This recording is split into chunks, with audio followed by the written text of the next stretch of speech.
Hello everyone and welcome back to Denver, Colorado. It's game 3 of the 1971 semifinal match between Bobby Fischer and Bent Larsen. Now, as you've seen, both game 1 and game 2 went in Bobby's favor. In game 1, Fischer played that brilliant rook captures on e5 move, followed by bishop to c5. And in game number 2, it seemed all was going well. Larsen did have a drawish position. At some point he was even better, but then again Fischer found that brilliant rook to a4 move, which in the end won him the game. So now again Fischer has the white pieces, and again Larsen has to decide, will he go like in game 1 with the French defense, or will he try something else? Just a second. So we do have one photo, as we've already seen it, but just, so we get in the mood. There you have it, Fischer versus Larsen, Temple Buell College in Denver, Colorado. Now let's see what happened in game 3. And if anything, Larsen kind of knows how Mark Taimanov felt when he was playing his match against Bobby Fischer. But it's not only Fischer that's happy for his 2-0 result before game 3. Also, Mark Taimanov and the Soviets are also kind of happy about this result, as the more Fischer beats everyone else, the less will be the shame for Mark Taimanov and the Soviets. So let's see. Fischer, of course, once again goes for e4. We have c5. This time Larsen goes for the Sicilian defense. Knight to f3, d6, d4, c captures, knight captures, and knight to f6 now. So okay, knight to c3 and the knight to c6 now. We have bishop to c4, the Sozin attack, e6, transposing into the Scheveningen, and now bishop to b3. Fischer goes for his signature move. Bishop to e7, now comes bishop to e3. We have castles, f4, bishop to d7, and now comes castles by Fischer. A6, and now the early f5. This is still standard theory of this variation. And here, well, the standard theory says that in those days you should have exchanged the knights here on d4 even sooner than this. And here, what you want to do is definitely do it now. After captures, e5, you push the bishop back, bishop to c6, the game continues. All is well, white is slightly better, but that's all standard. But after this f5 move, and remember, this is still only move 11. Here, Larsen plays queen to c8. So he brings more defenders to the e6 pawn, but this is actually a terrible move. This is actually a blunder. Now, you don't really have all that many options. Fischer plays f captures on e6, and now you don't have the option of playing f captures on e6 because of this knight to f5 move. Now your d6 pawn is under attack twice. Queen c7 defending, now comes the bishop to f4.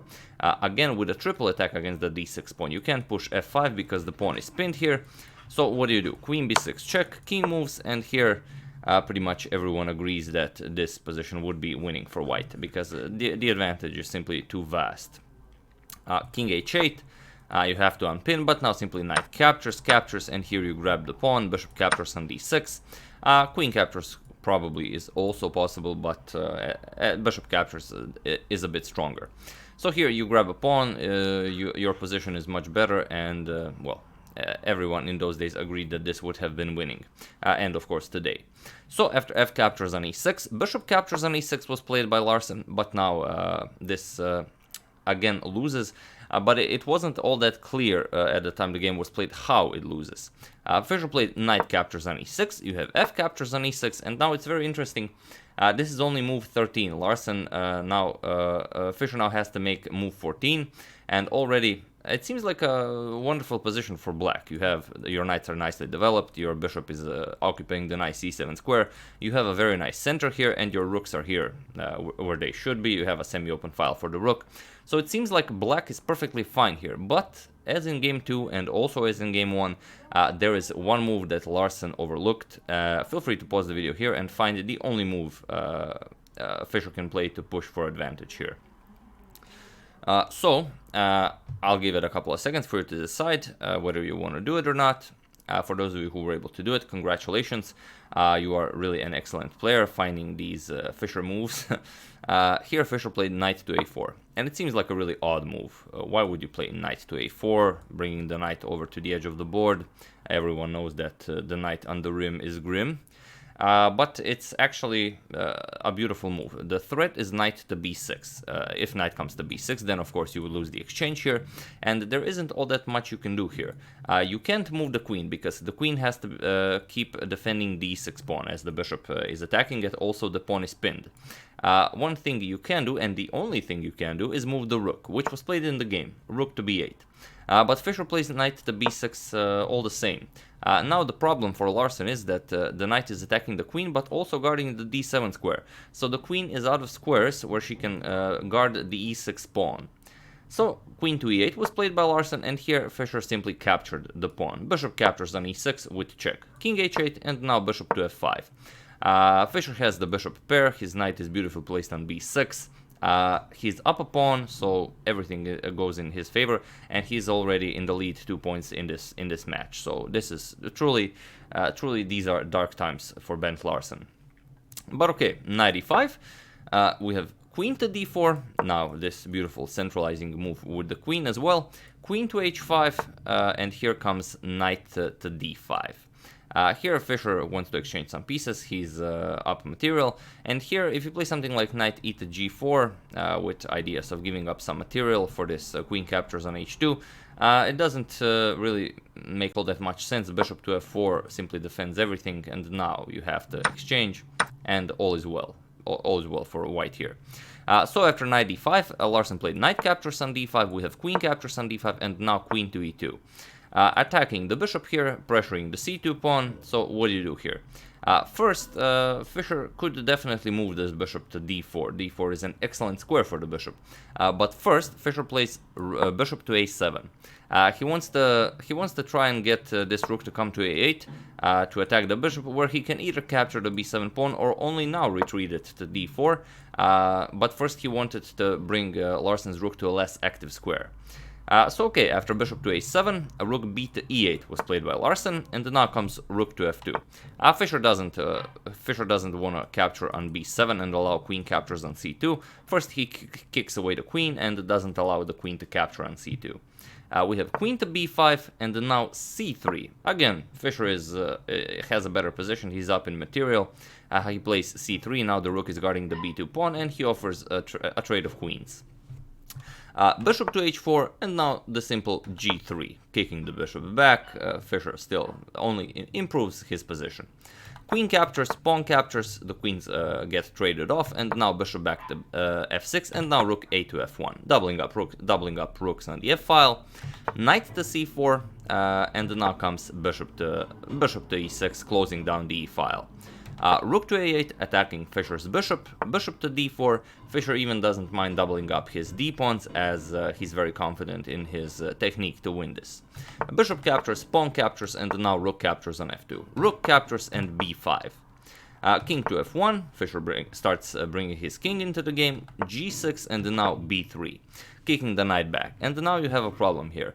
Knight b6 will be met with rook to c2. The bishop controls the knight, and also the rook is guarding the entire c-file. This knight will no longer be able to join the rest of black's forces, and rook to c6 is coming. So after b3, you can always go for knight to e3 check, but then comes king e2. And after knight to f5, bishop captures, pawn captures, you can simply grab another pawn, and now you simply have too much material. So after b3, knight to a3 was played. And now comes king e2, simply improving the position of the king. Rook a7, and since now the rook did leave the back rank, Fischer goes rook to f8 check. King to g7, and now rook to d8, attacking the d6 pawn. We have b4. Rook captures on d6, and now knight to b5, attacking the rook and also the d4 pawn. Rook to b6, knight captures, and now king to d3. We have knight captures on e6, and here rook captures on e6. Also possible was knight captures on pawn captures on e6, but this allows the king to stop the pawn. Much better is rook captures, and now the rook completely cuts off the king from ever joining the game, and the white simply has to bring his king over here and start pushing the passed pawn, and it's game over. There is nothing black can do to prevent losing this game. a5 was played by Larsen, king d4, king f7, and here rook to e2 was played, so now the king is completely cut off from the e file, and Fischer will simply bring his king and start pushing his pawn. So it was in this position on move 41 that Bent Larsen resigned game 3, and Fischer is now 3 points in the lead, 3-0. Why did he resign? Well, there's really nothing to do. If you try and prevent the king from coming in, simply d7.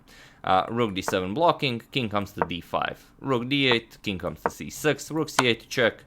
You attack the rook, rook attacks pawn, king attacks rook goes back. d7, you can check, and after this, king c6, rook checks, king goes here. Rook here, you attack the king, and after the rook moves, you will finally bring a queen into the game. But any series of moves will have led to this same outcome. So yeah, king f7 was played, rook e2 by Fischer, and like I said, it was in this position that Bent Larsen resigned the game. And well, this is basically game number 3. I do hope you enjoyed it and that you're enjoying the coverage of the Fischer series so far, and that you are little by little improving your vast knowledge of this entire event and of Bobby Fischer and all the players he met in his search for the chess glory. So yeah, I would like to thank Chris Thorpe, Taneli Laurinoli, Dennis Tomlinson, Srđan Kovačević, and Joseph Burnett for a contribution to my channel. Thank you a lot, I really appreciate it. As usual, you can check 2 of my previous videos here. Thank you all for watching, and I'll see you soon, hopefully with another interesting video. Have an excellent rest of your Friday. See you soon.